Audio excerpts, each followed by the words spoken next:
Good morning, everybody. How y'all doing? Hey, I'm going to do a different thing. I've got other videos I've been editing. And just so happened last night, an old neighbor that we used to live by, they're probably our closest neighbors there where we used to live. Known them for a long time. Actually, the wife had called me. We had sent them a Christmas card. Anyway, they were saying thanks for the Christmas card, asking how we're doing, and what's going on with them. And I've kept in contact with her husband. He's called me, I don't know, many times, and I've talked to him a few times. We just haven't talked to her. But anyway, we were just chit-chatting, and I found out that this last ice storm that we had, that you've seen, about a month and a half ago, they got it east also. And actually, where they live, where I used to live, got probably one of the worst ice storms in a long time. They were without power for 9.5 days. And we were just talking about it. And she said that they were living off battery flashlights. And they did not have a generator. And we were just talking. And I was telling her, so you need to get a generator for sure. And they were agreeing 100%. I don't know how they work with their foods, although at that time frame that'll happen for like a week, that it was still really cold outside, so maybe they're able to put the freezer outside and make that work. I'm not sure. I did ask them. Anyway, the purpose of my video is that she said yeah, she wants her husband to call me, but it looks like they're going to try to get a generator first of the year. And I thought, cool. And I'm just thinking, I'm talking to her about it. It made me think about other people. You should think about having generators. I'm not a generator guru at all, but I have owned generator for 30 years. I know what makes them tick. I know what makes them last a long time. I know the do's and don'ts with the generator. I also know you need to pick the right generator for what you're thinking. A couple examples. I'm going to try not to make this long. It's probably going to be long, not short. Anyway, you got to think of this. Are you a person that's going to run... do you run vehicles that are diesels? Why do I ask that? Because if poop hits the fan one day, are you going to have diesels laying around your property, or are you going to have gasoline stuff laying around the property? How we're getting at was just touch base with the diesel. If you're going to run diesel, you're always going to have diesel gas cans laying around the house. Also, you can fill up, keep those diesel tractors full. You can siphon off that and you can get diesel from them to run a diesel generator, if that's what you like. A lot of farmers like diesel. And if you're a diesel man with diesel vehicles, the likelihood of you having more than 5 gallons of gasoline on your property for your gasoline generator, to me, is very likely. So, I mean, I bet they cut their grass with their diesel tractor. I'm guessing. So, I say, if you're going to have diesels around, get yourself a diesel generator. To me, that makes sense. If you're a person that just has small, yes, I have one diesel. Well, I have two. I got my big diesel truck, and I've got my tractor. But most of my vehicles are gasoline that I use. I've got 3 gasoline. I have gasoline generator. I picked mine is gasoline. We used to go to races, NASCAR, all the time. We lived off this generator. And, hold on, let me get my phone in my pocket. So I made a choice of what I wanted. Now you've got to make a choice what you're thinking about doing with your home. If poop hits the fan, you have to think of something that, what are you planning to run on your home? The more accessories you run, the more fuel you're going to run. The more fuel you're going to have to keep in storage. A big thing. Keeping gasoline on your property is a big thing. Legally, you're only allowed to keep so many gallons on your property unless it's in certified containers. Large quantity of gas has to be in drums for gasoline. Like the diesel people, they keep their diesel in these big tanks hanging around. You got to do the same thing with gasoline. You got to do it legally the right way. You have fires in your woods and you've got all these cans laying around, and something happens, you cause even a bigger fire, you get problems. Sidetrack. But I picked my generator for, this is how I pick my generator. I have a 5,000 watt maintain, an 8,200 watt, what do they call that? It's a sudden, when you turn on something, a surge power or something. If you let your water pump kick on or your ACUs kick on, it'll be a heavy draw. So it draws up to 8,200 watts and then it settles back down at 5,500 if it needs it. Okay. So I went in the middle because if things happen, I want to be able to power my water well if I can, my freezers if I can, and a light bulb if I can. I am not the time that wants to say, oh, my life is going to continue on and I want to power my whole house, have AC, and just run it all the time. Now, there's a difference here too. Come wintertime, you got to stay warm. Do you have a way to keep your heater going? Do you have a fireplace to keep yourself warm? My thing is, I have a fireplace. Yes, I have a blower. But I also have my blower wired separately so I can kill my power to my house and run my generator, run off my solar batteries if I need to, my blower, so I can blow heat into my home to help keep it warm. You've got to think of so many scenarios. I always say write things down in a book. Pros and cons, what you want to do, what you can do, what you can't do. You get a big generator, runs that house. I know some people say, yeah, I'm not going to let it bother me. They're going to stay home, watch movies, and play their games all day long.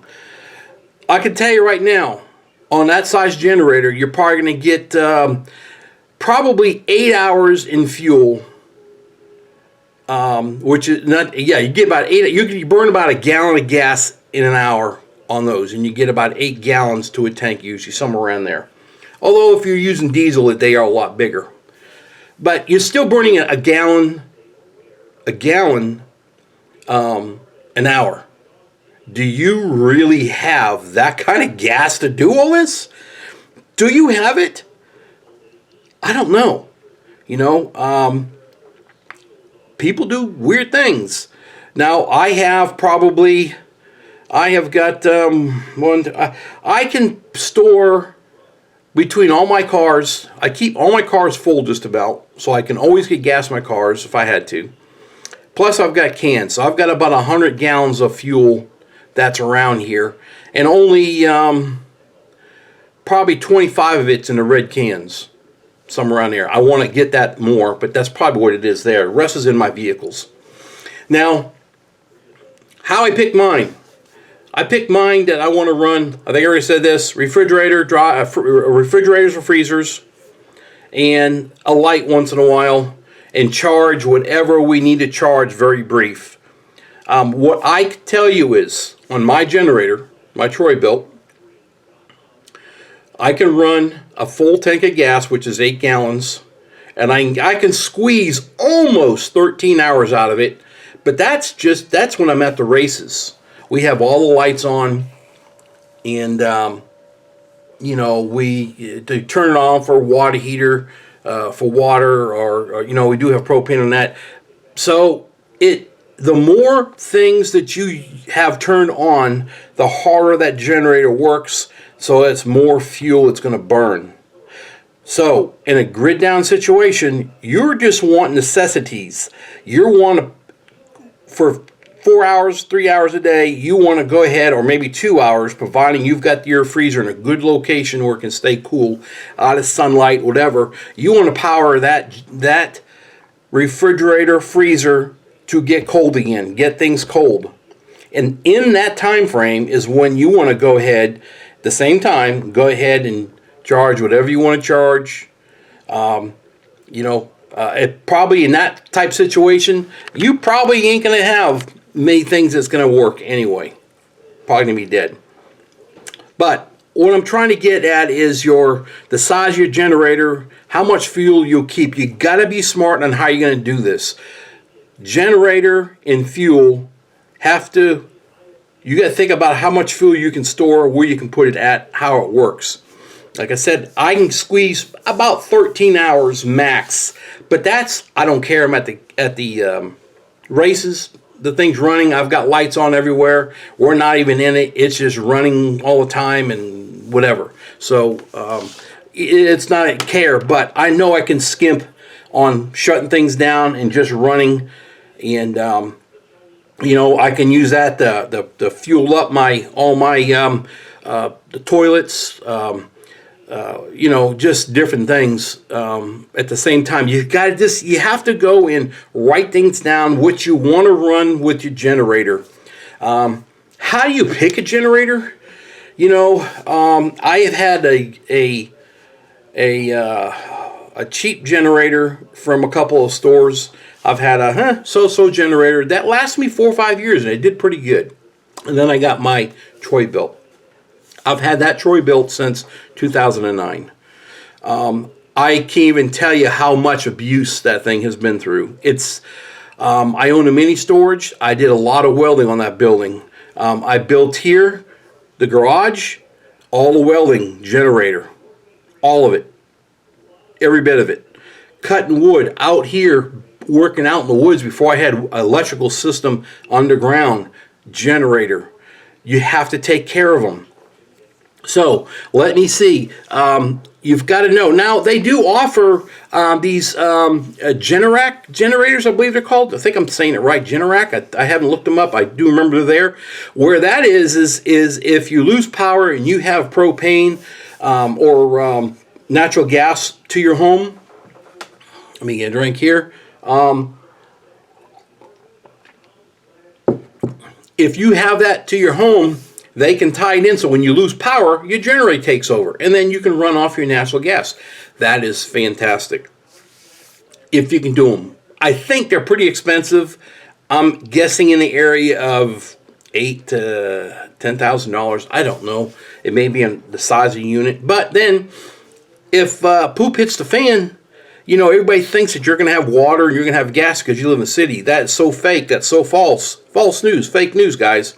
Because if you lose it, they are too. They have backup generators that last maybe 10, 12, 20 hours. That's it. So now what are you going to do? It will shut down. But that is a possibility. Now, if you're a medical person, not medical person, but a person needs medical electronics devices, you're really going to have to consider the size of the generator and amount of fuel, because that's something that you're going to have to think of. And at that time, you probably need to talk to a salesperson about how to do that.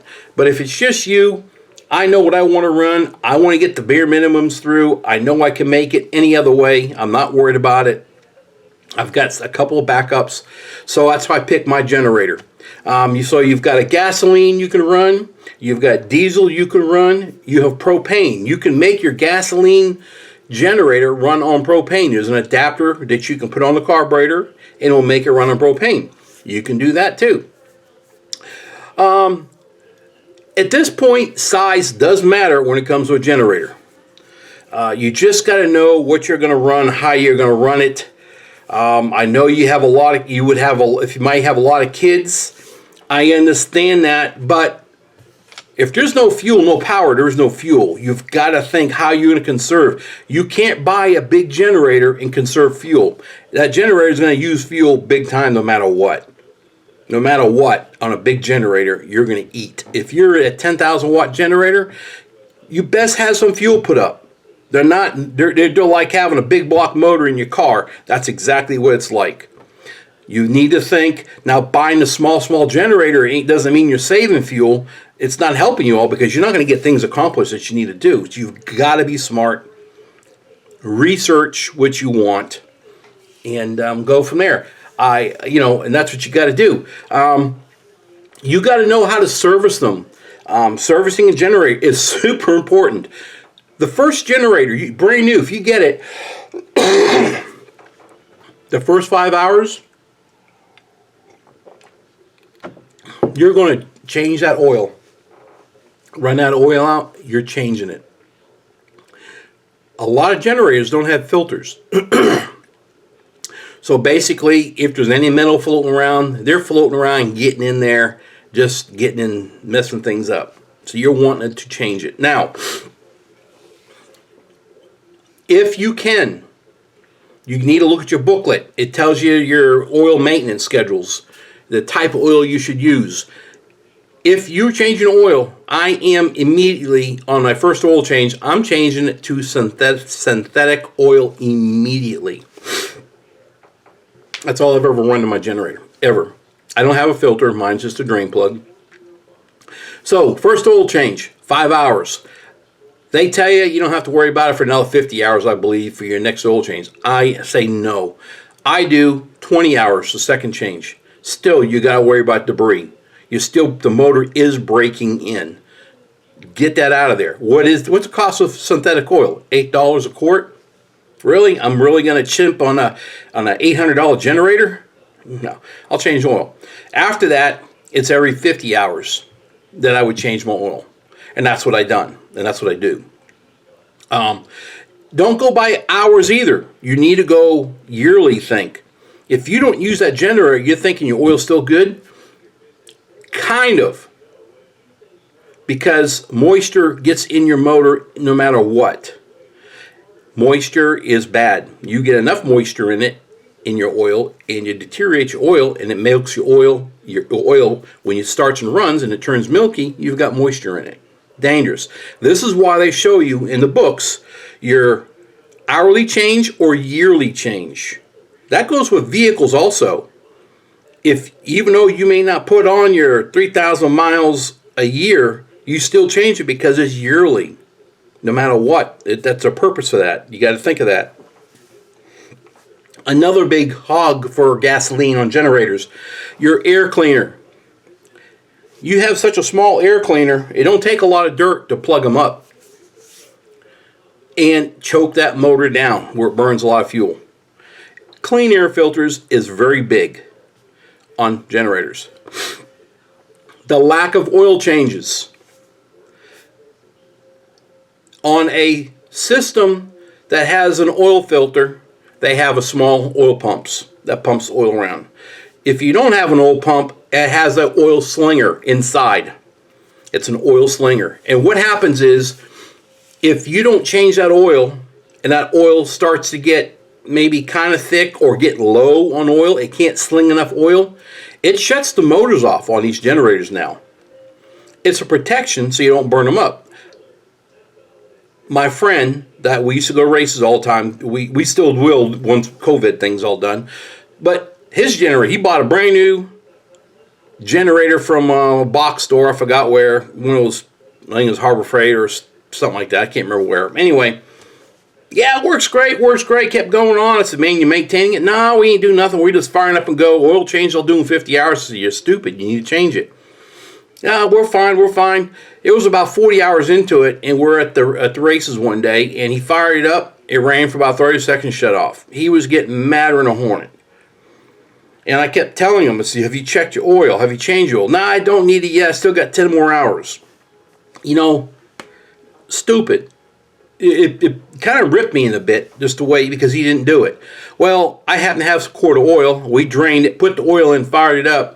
And that was all it was oil.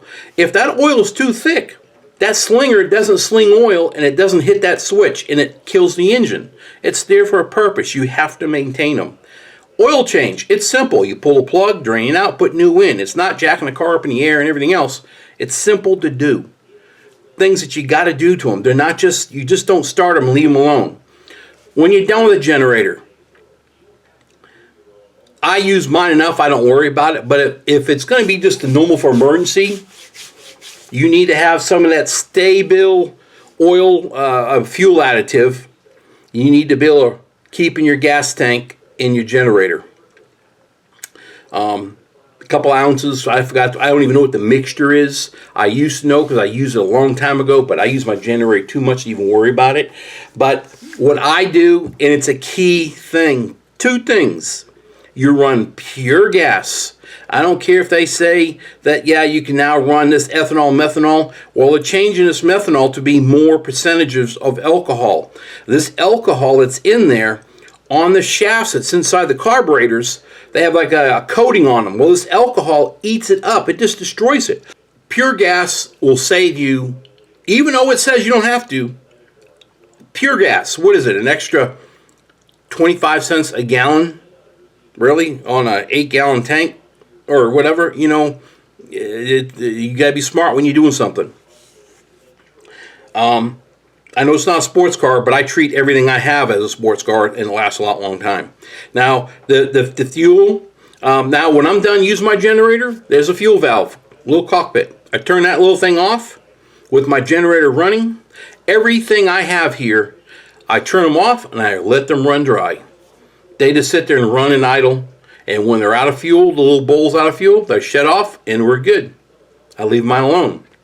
Now they do offer a fogger that you can spray, take your air cleaner off. You can spray inside, it lubricates the inside of the engine if you don't think you're going to be using it for a year or so. That way it keeps your interns of your motor lubed up.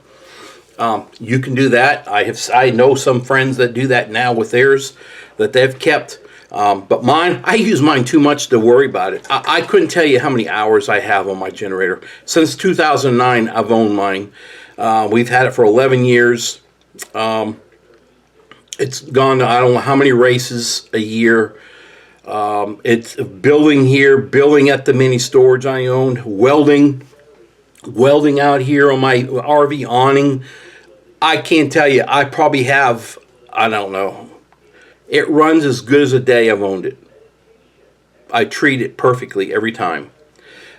My generator is a yearly oil change now because I know I don't put the... Right now I think they say every 50 hours unless I've got a lot of construction going on. Like when I did the awning, I did change it then before I started. And so I would consider I would need to change it again now next time around I go to use it. So you got to think about your maintenance, what you're going to do with it. Make sure you know how to do it. I'm looking at this here. Fuel filters. As of like mine, I don't have a fuel filter. I have a filter. It's at the end of that cockpit. You turn on and off. It's at the end of that. It's like a screen, so you can pull it out and clean it. Well, one day that valve is going to go bad, so I have the whole... I'm going to do some more videos on servicing the generator, and I'll show you what I've got. I've got the little cockpit that you change out. I have an extra one to have. So if you take it out and clean it and you go back together, it may leak or whatever happens. That way I'm secure. I have an extra one. I always keep extra air filter. There's always oil in my house somewhere for these things. And I have this fuel filter cockpit thing. So we're good on that. Power cords, real quick. Power cords. If you plan to put it to your home, you want to use the 220 outlet plug that's on your generator if you have one. Even though you're going to run 110 in your house, use the 220. They do make an adapter that you can plug into. What I did, and I have done with this house so far, I can run my 220. What I do is I plug it into my dryer outlet. I take my dryer off. I put my generator on in there. I kill all the breakers in the whole home. Make sure you kill the main breaker, your main service breaker. Well, it's 100 amp, 150 amp, 200 amp, 300 amp. Kill that breaker, and now my generator can fire up, and I flip on the main breaker off the dryer, and I use that for right now. That's how I powered my house up, and then I flip what breakers I want on. They make cords, extension cords, that have the dryer outlet and the 220 plug on your generator. You probably get a 20-foot cord, I'm guessing, for maybe, it's like $1 a foot, I believe, you can probably figure, that would run. That, or you just have an electrician come on in, and he can hook up a power outlet outside your home, and hook your cable up, and do that. You know, everybody says, well, you want to have lights on at the house and all that. You know, really at night, you don't have to have a lot of lights on in the house. Yeah, it's comfort to have your lights on everywhere, but you don't have to. To save fuel, I've did a video on this already. I have solar garden lighting that I have 2 boxes, different sizes, that's in right behind me in my closet. And they are fully charged. There's like a little sleeve you pull out for the battery. Well, I put them out in the sun, I charge them, I put that little sleeve back in there, I box them up. We lose power, I don't have to start the generator up right away to have light. I go get my box down, I take out my LED garden lighting, I place one in both the bathrooms, put 2 in the kitchen, maybe 1 in the living room. Now you have your light. Generator does not have to run. You guys got to think, how can you save fuel but get light? You can use garden lighting to light your house up. You can use it as a candle to go from room to room. It's not going to be as bright as what that is, no. But you don't need that to survive. You need it to be comfort, I understand, but you don't have to survive. Your mindset has to always be thinking survival. How can you do it safely and easy? My friends that were in this town where I used to live, I almost said the name, 9.5 days without power, and they didn't have water well. Really, I mean that's pretty hard. It could have been a lot easier if they had generator. They know that. I'm just saying right now. I'm trying to tell people, help them, that you can do a simple life and be fine. I'm imagining a cheap generator at these little stores would work for you, but you best keep the fuel valve off and run that thing dry. Keep the oil changed. I've just seen some wicked things with some of these things that people bought. They go to NASCAR races and they think I'll just use them. I'm going to get a cheap generator, and more or not, I see them in the back of trucks not running because something happens to them. I hate to be the one I wouldn't want to be the one that have something like that happen when you're trying to power your house up for emergency and it quits running. You know, so anyway, I think that's it, guys. This did go long-winded, and I didn't want it to. Sorry, but it's something that had to be talked about. The power issues. Generators, size does matter with generator, and just your type of gasolines, what you're going to keep, what you drive the most of. If you're a tractor guy, you've got diesel trucks everywhere. I say you're going to be keeping a diesel generator with diesel fuel because you're always going to have fuel laying around somewhere. And it's easier to get that than the gasoline, so you got to think about all that stuff. Medical, you need to think. If you really have to have your house powered up, then yes, you're going to have to get a big generator, but how are you going to do this? Where's the fuel storage, everything. So you got to think of all this stuff. A lot of things to think about. Write it all down, pros and cons. Write down everything. What would you need to survive on? What would you not need? You know, everybody, toys and games ain't something to survive. You don't need those things. You don't need them. You don't need smartphones. You don't need all that good stuff to survive. You got to think about that. Grid down situation. You're not going to have them anyway. They're gone. We'll be back where we were 30 years ago, which isn't a bad thing. We lived like that for many, many years without all that. So, anyway, shouldn't be talking. I'm on YouTube. I got this, but that's my only toy I got. All right, guys, I'm going to go. Let's just be smart about what you're buying, what you're going to get. You want to be smart about servicing these things. They're just not there just to have. You've got to take care of them, and you've got to put them up nice and easy, put them up good, and keep them maintained. You all have a great day. I enjoy doing these videos, helping people. And stay warm, stay safe, and just be prepared.